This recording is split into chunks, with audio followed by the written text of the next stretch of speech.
Hi, it's WRTV's Ray Steele. I hope you like this video. In fact, I hope you will click that like button down there and click the subscribe button too so you don't miss the new stuff. Or you can click the subscribe button at the end of this video. Really appreciate it.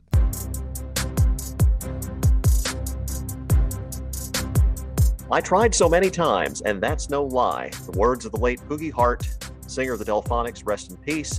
Perhaps words that could have come out of the January 6th hearing this past week that was kind of explosive. We'll try to get into that if we have time, but there's a lot going on in Indiana to talk to our political insiders about. Democrat Brian Gaddy, Republican Jim Merritt joining us again, former state senator, and Abdul Hakim Shabazz from IndyPolitics.org. Let's start with state matters because lawmakers are coming back as we record this just a few days from now for the special session, and we now finally have the actual proposals when it comes to abortion restrictions, when it comes to inflation relief, at least partial inflation relief from Senate Republicans. They released those this week. Abdul, let's start with those proposals, the actual proposals. First, abortion restrictions. The plan from Senate Republicans to ban basically all abortions, except in the case of rape, incest, or if the life of the mother is in danger. They also made some provisions for the so-called morning after pill to still be available. Any surprise that there was not perhaps a first trimester exemption, maybe abortion up to 12 to 15 weeks, as Republican Senator Kyle Walker suggested he would support this week? Well, a couple of things. Well, first and foremost, not to pat myself on the back, but I called it. Pretty much, this is what we're going to see. So there's my gloating for the day. Now the gloating's over. I was surprised it did not include a first trimester exemption. But when I had asked Rod Bray that question at the news conference, Senator Bray, what about a first trimester exemption? She said, that's not in there yet. And so as my good friend Jim Merritt will tell you, this is a starting point in a long and sort of convoluted winding road process. So I would not be surprised at the end of the day that if they did not include a first trimester exemption. But like I said, for right now, this is a start. If you believe that's the last of the gloating from Abdul from this segment, I got a fridge somewhere I can sell you. Senator Merritt, given that there is some division among Republicans as to how far abortion restrictions should go, as Abdul said, probably a starting point, but how much friction could there potentially be between those Republicans who want to see perhaps a more encompassing abortion ban and those who favor something more moderate, for lack of a better term, such as allowing it up to 12 to 15 weeks? Well, I think many of us lean on Abdul to be spot on, and he was in this instance and many instances for your whole career, Abdul. I really look to you for guidance at times. But anyway, thank you very much for having me on the show. I think Abdul is correct and spot on that this is the start. This is going to be a hot summer at the State House, and this issue is not going away anytime soon. There'll be hearings. Senator Bray set the table this week, and Senator Glick is a great choice to bring this issue along. The answer to your question about where the Republican Party lies, no one really knows. I think that we do know that they've had exhaustive caucus meetings, and there's been lots of conversation amongst Republicans, and they've they've kept it on the down low. They've kept their interest to themselves. Senator Walker, with a tough reelection this coming fall, came out with his feelings on the matter. He replaced me in the Indiana Senate, and now his constituents know where he stands, but he did offer some wiggle room. And this is all about transparency. It's all about allowing people to have their say at the State House. Brian, Democrats, of course, are arguing that the abortion restrictions that are the law right now, which, again, some took effect after the Supreme Court's Dobbs decision, when some other cases were thrown out by federal courts, that those should remain in place. That said, Democrats are almost, it looks like, in a position of potentially aligning themselves, perhaps, with those more moderate Republicans to see something a little less restrictive come out of this special session. I agree. I think we should, as Democrats, Hoosier Democrats, work with the moderate Republicans.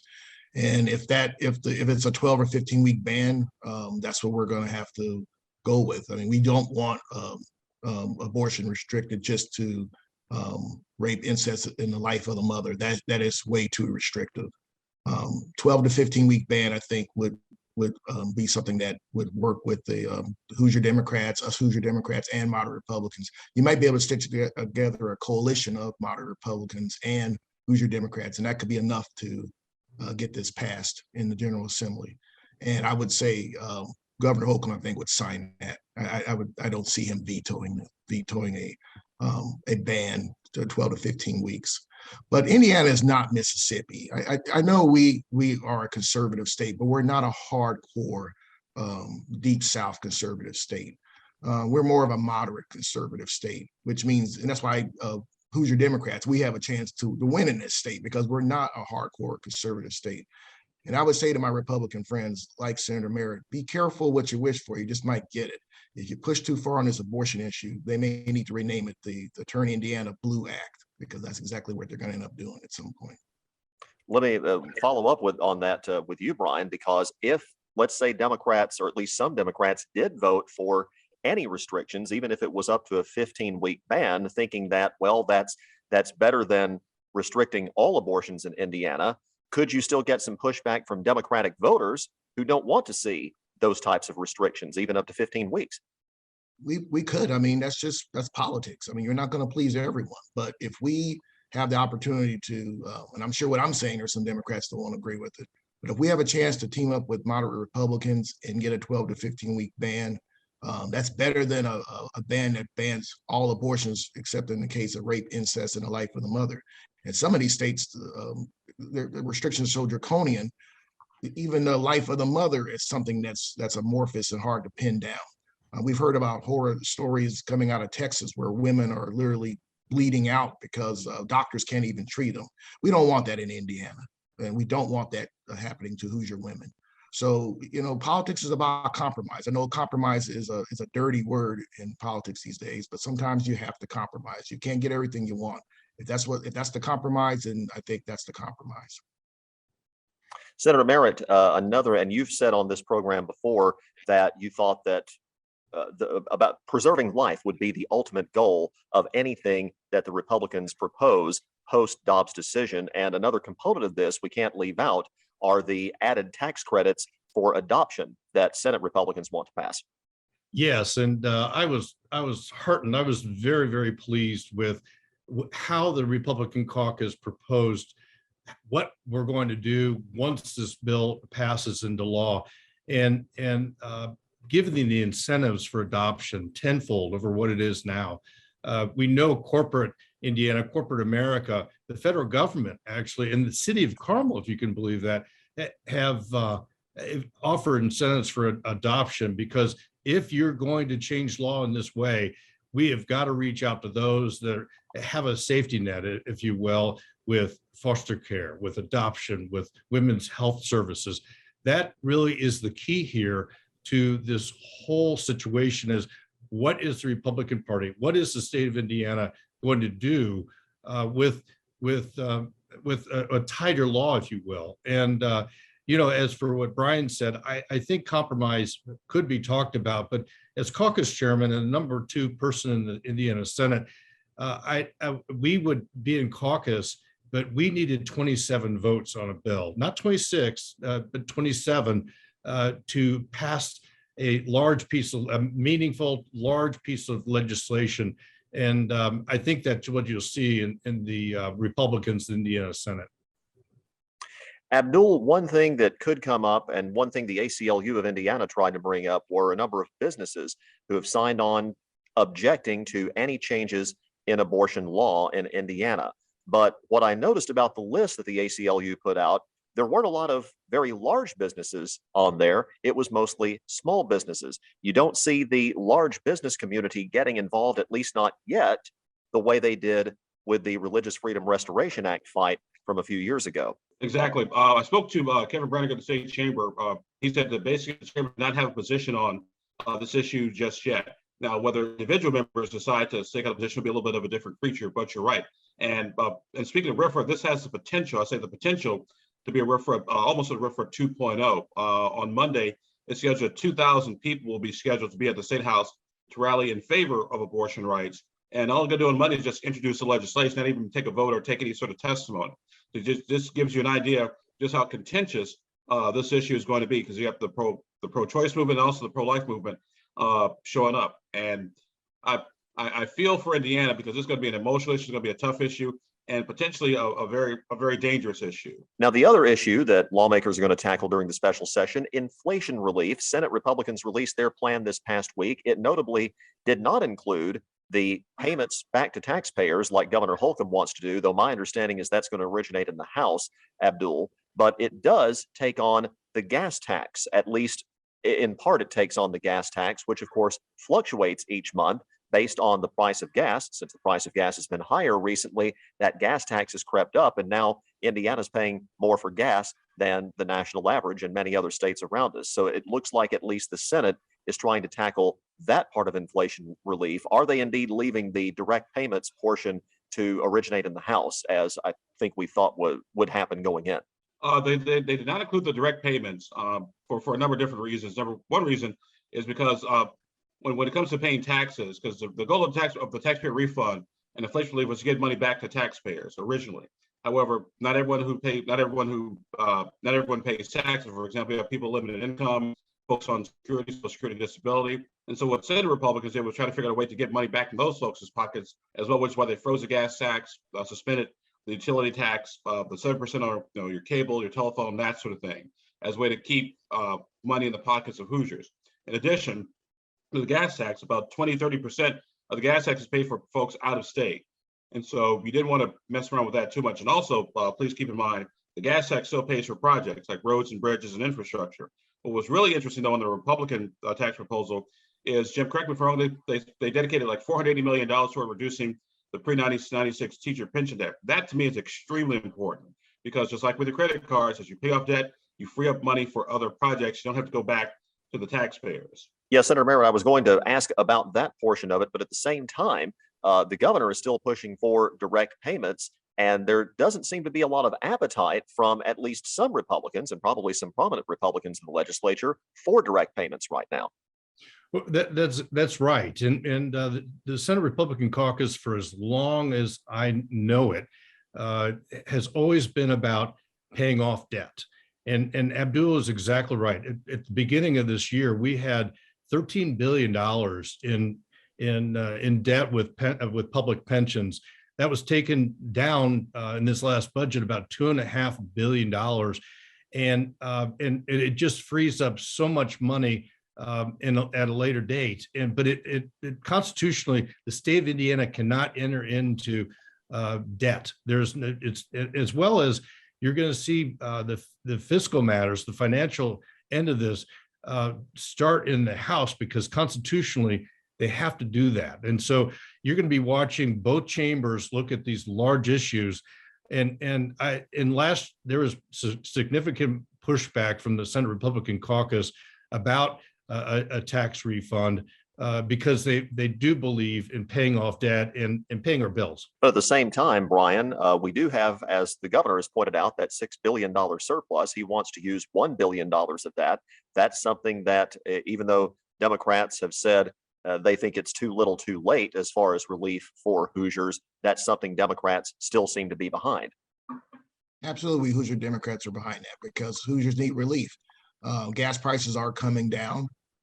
So all these Republicans out here are saying, let's go Brandon. They're complaining about President Biden when it comes to gas prices, but gas prices are going down. So President Biden is definitely starting to get the economy going in a positive direction. And not to mention all the jobs he's created. But circling back here to Indiana, we Hoosier Democrats are for Hoosiers having more money in their pockets. So we absolutely support that, no doubt about it. Very quickly, while we have some time, another public hearing for the January 6th committee in the House in Washington this week. And we won't go through all the testimony because we don't have time, but I did want to focus on the former Indiana governor, former Vice President Mike Pence, and his role, and contrasting that with then President Donald Trump. Basically, Senator Merritt, it seems that the insinuation was that Mike Pence was acting more presidential on January 6th in calling in or attempting to call in military help, National Guard help for the rioters, whereas then President Trump was simply letting everything be and letting everything go. There was word out this week, or a story in the Washington Post, about how the former vice president is trying to distance himself from Trump, perhaps as he seeks a 2024 nomination. What do you think is going through Mike Pence's mind? Again, we got a long way before any campaign starts, but it seems that Mike Pence is getting ready for something, and maybe it's going to be a Pence versus Trump, or at least Pence wing versus Trump wing battle within the Republican Party. Well, it's everything you've heard, everything you've read about Vice President Pence on January 6th demonstrates his character. He's a longtime friend, and you're going to see him run for president, I believe. And it will be against possibly Nikki Haley and President Trump. And there could be a whole host of people that run for that nomination in a couple of years. But he's out raising money. He's out supporting candidates that President Trump is not supporting. They're facing off in different primaries, including down in Georgia and I believe Arizona. And so Vice President Pence, as governor, as a member of Congress, had quite a network of support around the U.S. And I believe you're going to see him run for president in 2024. Brian, you have long said this is still Donald Trump's Republican Party. As we learn more about his inaction on January 6th, and there's likely more to come once public hearings resume in September, do you think it's still Donald Trump's Republican Party? And do you think that's something Democrats can take advantage of? Or do you think that whether it's Pence, whether it's Nikki Haley, somebody else, do you think that you'll have to focus on that part of the Republican Party? It's still Donald Trump's party, but his position in the party has definitely weakened. There's no doubt about it. The January 6th hearings have damaged Donald Trump. Now, have they damaged Donald Trump to the point where he's no longer the titular head of the Republican Party? That remains to be seen. But right now, he's without a doubt the 800-pound elephant in the room. He's the guy that calls the shots in that party. But it's not going to just be Mike Pence running, Nikki Haley, Ron DeSantis. I'm surprised my good friend Senator Merritt didn't mention Ron DeSantis. In fact, he's probably the one I think has the best chance to upend and defeat Donald Trump. That's who Donald Trump, I think, is the most afraid of. In fact, Donald Trump's even talked about announcing running for president before the midterms. And I know that probably keeps Republicans up at night, thinking, oh my goodness, Donald Trump could very well hurt our chances to retake Congress. Even though if you look at the polls, I think we Democrats are doing very well, especially with U.S. Senate races. And I think we're going to do quite well with the House as well.